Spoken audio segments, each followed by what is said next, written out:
Donnybrook is made possible by the members of the 9 Network. Still awaiting for all that snow and ice this week. And until it arrives, we'll talk about the topics of the week on this edition of Donnybrook with some great panelists, starting with the media veteran herself and the news director for the Big 550 KTRS, Wendy Wiese. He's back and tanned and rested and ready to go, Mr. Bill McClellan from the St. Louis Post-Dispatch, along with Ray Hartmann, his fellow founder. Ray's with the Riverfront Times and the Big 550 KTRS, where he holds court every night at 9 o'clock. And Mr. Alvin Reid from 97.1, the FM News Talk Dave Glover Show, plus 590 AM, St. Louis Magazine, and the St. Louis American. I take the trash out, too. Yeah, well, hey. well, my own. Yeah. Right. And speaking of great jobs and, I guess, new appointments, we would like to congratulate Amy Shaw, who this week was announced the new president and CEO of the 9 Network, and it's great to have her in that position officially. So congratulations, Amy, and good luck and great success for many years to come here at Channel 9.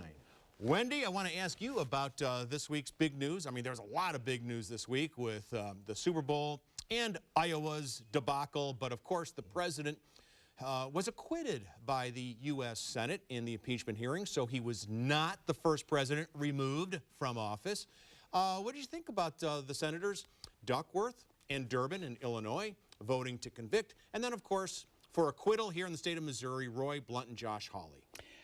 I was not the least little bit surprised by the votes, obviously, of Josh Hawley and Roy Blunt.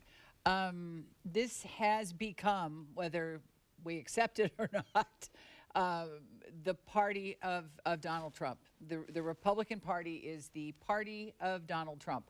And if he is reelected in 4 years, I think the Republican Party is going to be looking for a new identity. But for now, they find it politically expedient, and they're going to hang on to what they have.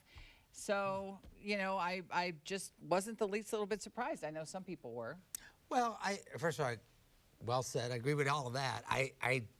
I think I worry about the country. I use the inartful term dictator potential when we were talking about Trump back in 16 and 17, and I think I genuinely think we are headed possibly, we ought to be worried about whether there's going to be a 2024 election personally, but that's just me.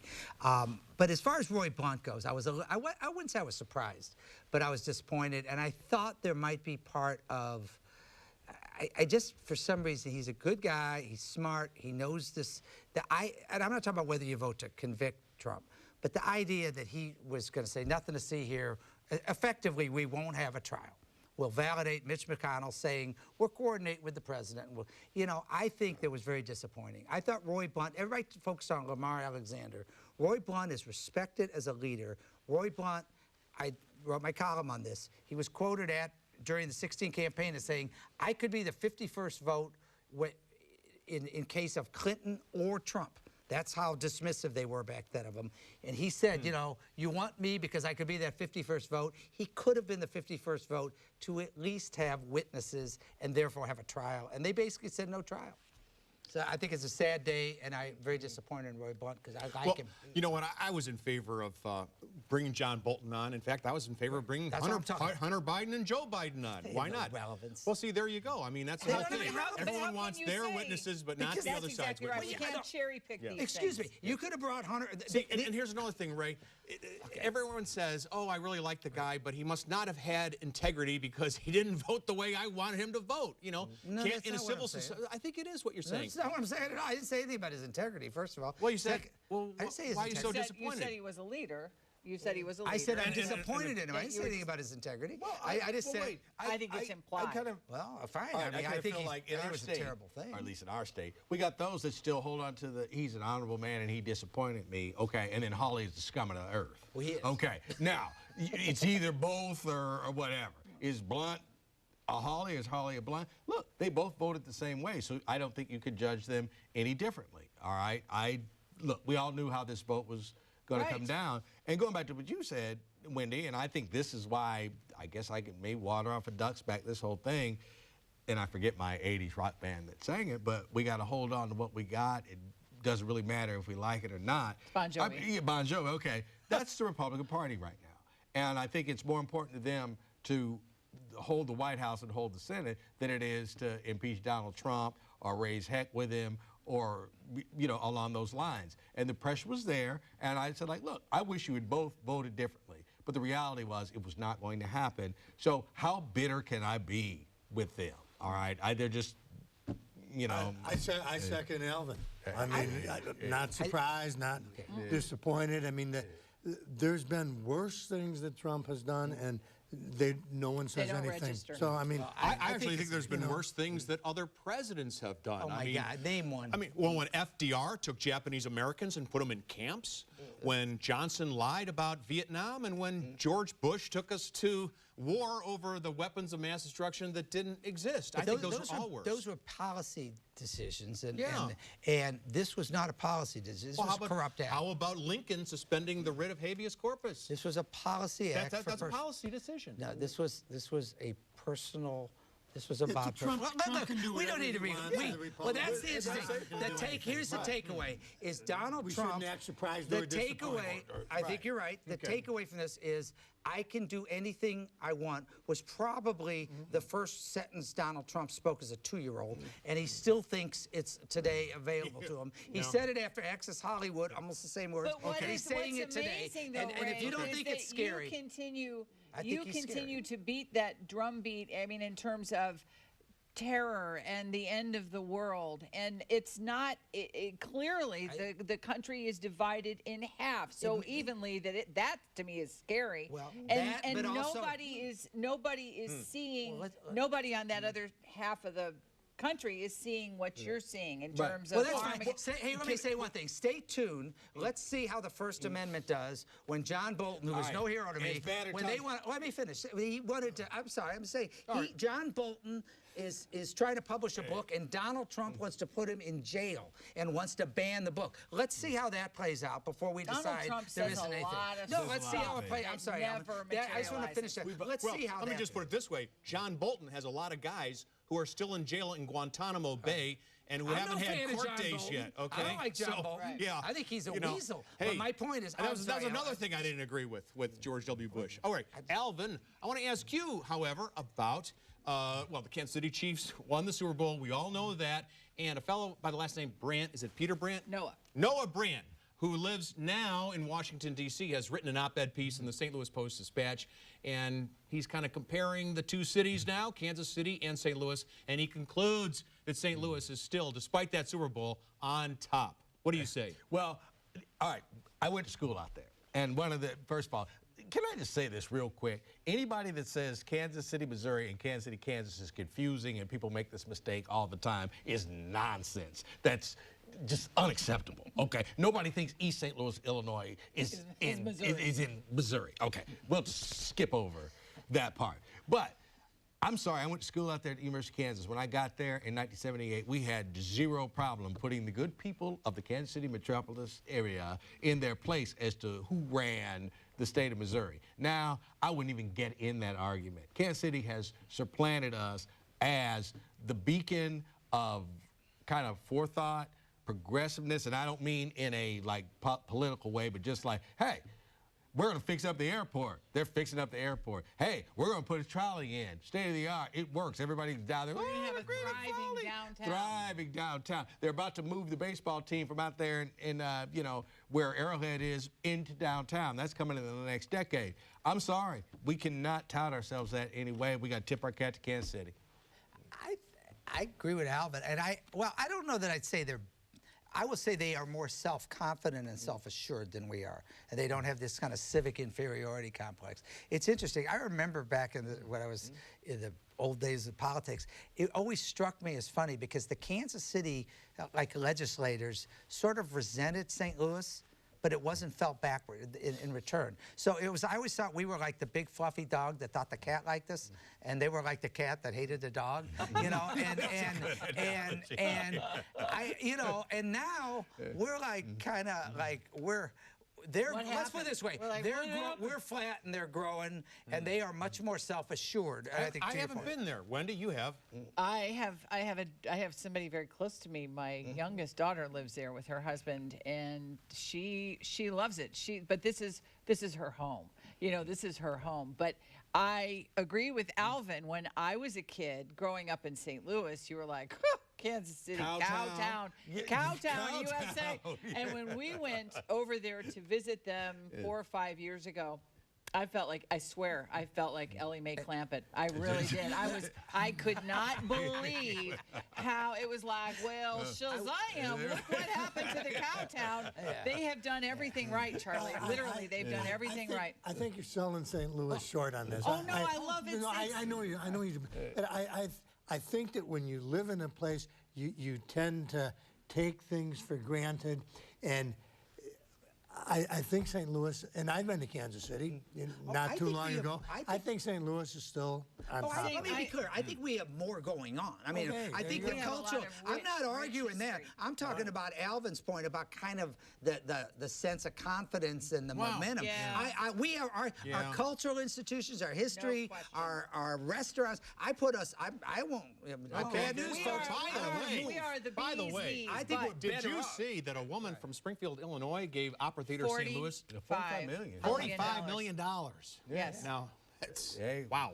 If we don't have the best opera in the world, I don't know who will. Right. Bill McClellan, the governor, took a plane paid for by a donor to the Super Bowl. Mike Parson wanted to see the Chiefs. I think as the governor, he should be traveling with the team to the Super Bowl. Turns out a donor paid for the flight. Did you have any problems with that? A donor did it, Charlie? A donor. Yeah, no, I really don't. You know, I always have the feeling that if politicians want to take something from somebody, as long as we know about it. You know, I mean, it's like, you know, Rex Singfield can give money away as long as we're aware of who's getting it. It's the secret money that doesn't, the secret money that bothers me. So if Governor Parson wants to ride on a donor's flight, that's fine. That's fine with me, Charlie. I don't care. All right, this is one of those things, and I swear, each political party says, like, you're not telling the truth. But I'm telling the truth here in that I wouldn't care if it was my brother and he was a Democrat and he, you know, was catching a, you know, flight. I would tell him, like, hey, dude, just pay for your ticket. Yes. Why is everybody so tone deaf to what really is going on in the world? Just, look, you make...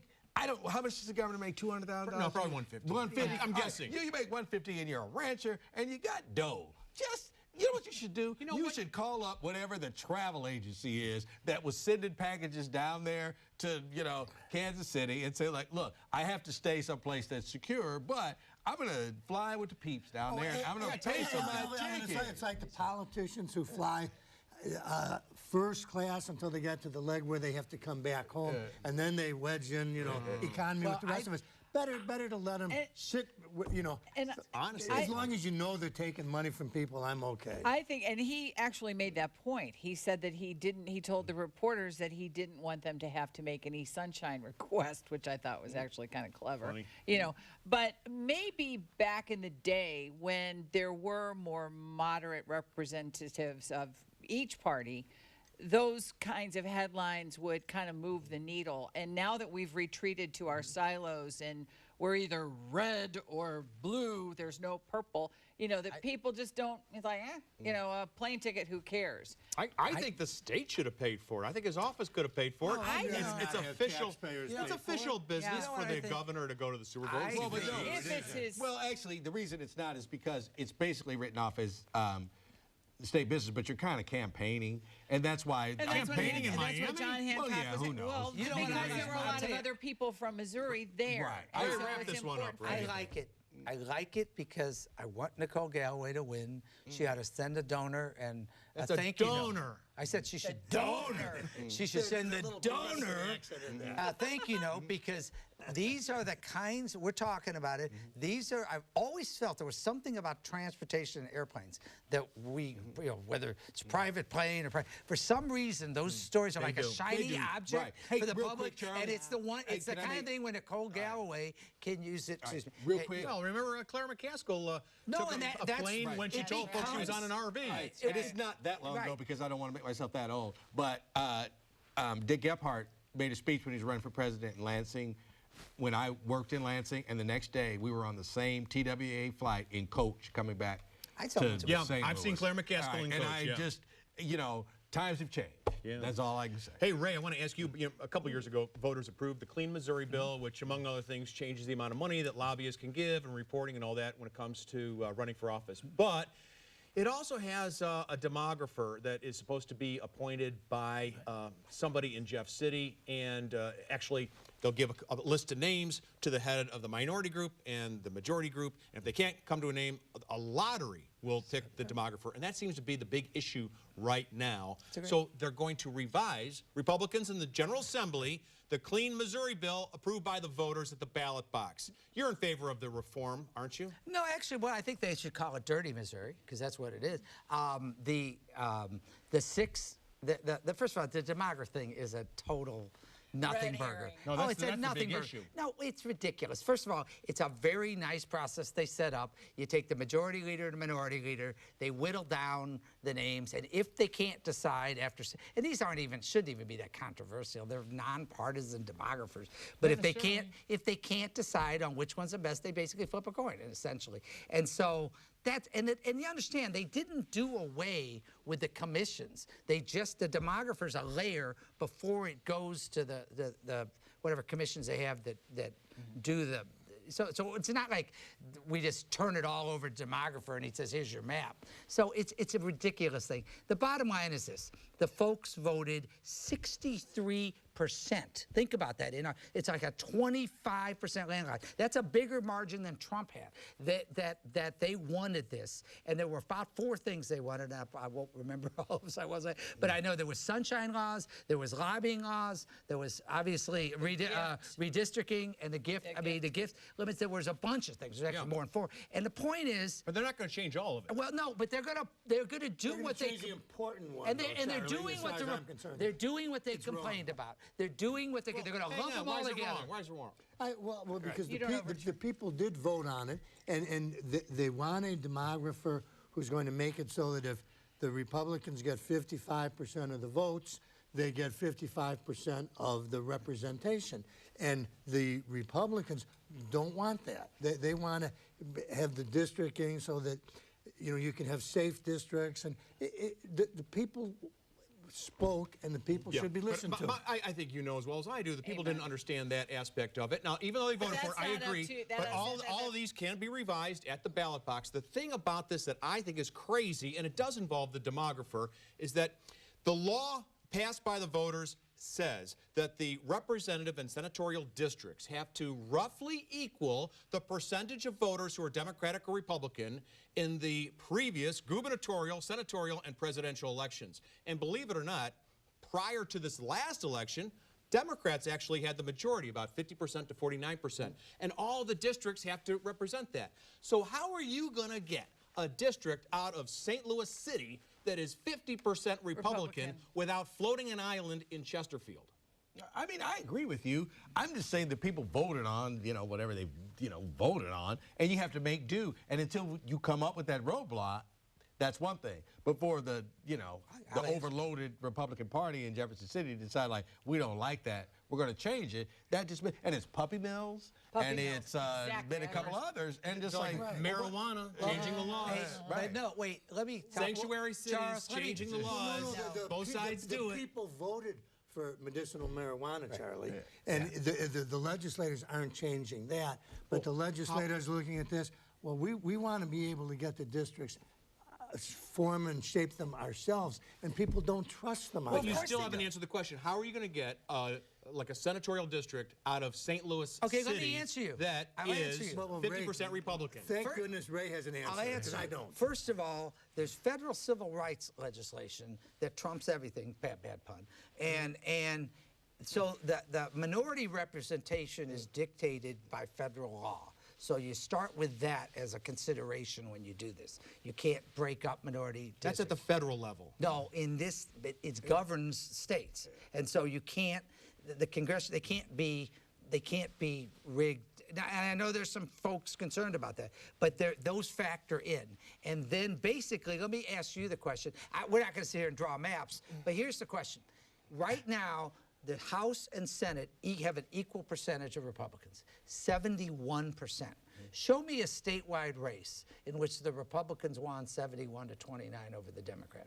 I mean, and so the point is, that's kind of proof that it's out of whack. But Ray, many African-American politicians in the state have opposed Clean Missouri because they know they're going to lose some seats in Jefferson City. Some of them might be concerned about their own seat, but they're not going to lose minority representation. Well, no, that is representation. Because some of these districts federal law that keeps them from... No, I think you might be wrong on that one, Ray. I don't think I am. All right, we'll find out. Who's next? I guess it would be... You, Alvin? Okay. Let's talk about school referees. There's also in the General Assembly a measure that would kind of carve out a special victim status for referees because MSHA, the state board overseeing high school athletics, can't find enough referees and officials because parents are yelling at them and heckling, and basically people have been offered more money and they still don't want to be field hockey and lacrosse referees. So they're saying, okay, let's change the abuse of a referee from a Class C to a Class A assault. What do you think about that? I think that is complete and total nonsense, okay? Special class. All right, so I'm a referee, all right? And the people are belligerent and they're terrible and they're horrible, okay? Now, I understand that there's a shortage, you need them and all that. So I think maybe paying them more would help. But more, you know, interestingly, is that you lay the law down to, you know, Sally and Paul and all the dads and moms out there said, like, there's zero tolerance. And I don't want to hear First Amendment, you'll be out of this gym in a second. Protect the referees. And two, if you put that striped shirt on, hey, just smile and take it. They don't follow you home with torches and pitchforks. They're not paid enough. I think it's terrible what parents are yelling at these referees. I'm on the side of the refs in this case. Well, I agree with you about it. I agree with that, but I'm just saying special. Paying them more is a solution. I don't know. Maybe the set of all referees are sitting there going, well, Phil, I think, you know, it looks like it's going from Class C to Class A. I think I'll come and referee. I mean, you know, they're not going to do it for that reason. This is a House bill, right? You know, let's talk about it in April or May. There's always, and they're great for columnists, but there's always like these noise coming out of the House with some crazy stuff in February and March. It's not crazy. They can't find referees. But what I'm trying to say is the solution, you hit on the solution, paying them more, and Alvin's point, cracking down on bad behavior. The idea of changing the criminal code is going to recruit referees is a little ridiculous. It isn't like people are being arrested all the time for, you know, they're yelling at refs, but the problem is they're not getting enough time for it. I mean, you know, if you just tell parents, you know, we like Alvin says, we're going to throw you out if you do it. We're not having it. Yeah, that's enough. And we'll have stands, police, we'll have whatever we need. We're not having it. All right, speaking of people yelling, apparently there's a woman in St. Louis who's been yelling, racial epithets at a police officer, and the police officer has complained 22 times, according to police reports. Police have arrested this woman, and the circuit attorney, Kim Gardner, refuses to file charges in state court. So what she's going to do, she says, is take us to the municipal court. What do you think about this? Well, she's right. I mean, she told him this isn't a state crime. I mean, the N-word, which is what was involved here, is horrendous, and I don't condone it, but it's not a crime. I think it's verbal assault. What words wouldn't? I mean, there's no special status for that word. Now, if there was a proof that the person was intimidating and doing something that rose to the level of state crime, routinely prosecutors, not just Kim Gardner, don't prosecute, you know, essentially disturbing the peace. And the interesting tell here is when Jeff Rorta says they ought to go after her for ethical violation. That kind of shows you the motive here, because it's an ethical violation to turn down this case. Let me correct you on something. When you said, and she said that she doesn't, she didn't say anything. When the police complained, the lieutenant wrote letters on behalf of the officer, and Kim didn't respond. I mean, you know, it isn't like she said, well, here's the problem. She wouldn't respond. And we can only guess, because we don't know, that it's because she has a problem with cops. Period. But of course she has a problem. It isn't like she said to them, fellas, here's what I can do and what I can't do, and I'm going to take. She only said she's going to refer it to the mental health issue after Christine Byers, formerly of the Post, now of Channel 5, did a big story on it. And I would say this, that, you know, it is okay, like, say, all right, here's our deal here. We've had, like, you know, public insurrection. All right, and people are shouting all kind of things and all kind of whatever. For me, impossible to prosecute. I got one person verbally assaulting another person. I'll find something to deal with this lady. I mean, that's what I think a prosecutor should do. And say, like, listen, I'm not having it. I won't charge you with it. Yeah, I won't have you as a hate crime. I won't have you as this, but I'll have this. I am not going to have anybody just verbally abusing a police officer 50 some odd times and me do nothing. That's not my job. Well, she does say she's going to take it to the municipal court. Now she has said that. She has said that now. But After all these complaints and didn't say anything. Well, All right. it's not Okay, we're out exactly of a time. newsflash. She We're didn't going to have deal to be with the cops. we're going to have to be talking about this, I guess, on your turn when we take your phone calls and your tweets. First, let's find out what people had to say about last week's program. Sell off the trolley cars to an amusement park, Six Flags, or maybe Disneyland, or whomever might use them. How about Pittsburgh? That from Fred Bainaker of Glendale, Missouri. And we heard from Tim King of Fenton, who wrote, before the county council discusses Prop P funding, I think they should tell taxpayers what reforms should be enacted that would keep the county police department from incurring liabilities from lawsuits, disastrous Stenger endorsements, and recruiting shortfalls. Mr. King, thank you very much. We hope you're a donor. Don't forget, you can always write us, care of KETC, 3655 Olive Street, St. Louis, Missouri, 63108. We love those emails, too. Letters at ketc.org. And we love those tweets, which we're going to read in a moment. Hashtag Donnybrook STL. Don't forget, you can listen to Donnybrook on your favorite podcast location. That'd be Apple, Spotify, Google Play, and TuneIn. Great to have Bill back in the seat where he belongs, and he and I are going to take your phone calls and read your tweets on your turn, which starts in just a matter of moments. Everyone else is dismissed. Thank you so much. Don't touch that dial or clicker. Donnybrook is made possible by the members of the 9 Network.